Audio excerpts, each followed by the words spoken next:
భాగవత పద్య పఠనానికి స్వాగతం.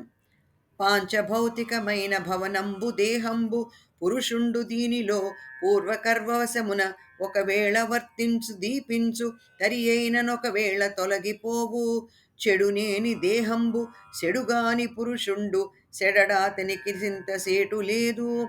పురుషునికి దేహపుంజమునకు వేరుగాని ఏకత్వంబుగానరాదు.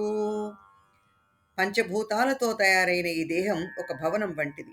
ఈ భవనం వంటి శరీరంలో ఆత్మపురుషుడు పూర్వకర్మానుసారి అయి ప్రవర్తిస్తూ ఉంటాడు. కాలం తీరిపోగానే ఈ భవనం నుంచి వెళ్ళిపోతాడు. దేహం అశాశ్వతం, అందులోని ఆత్మస్వరూపుడు శాశ్వతుడు. ఎప్పటికైనా దేహం చెడిపోతుంది, కానీ లోపలి ఆత్మారామునకు మాత్రం నాశనం లేదు.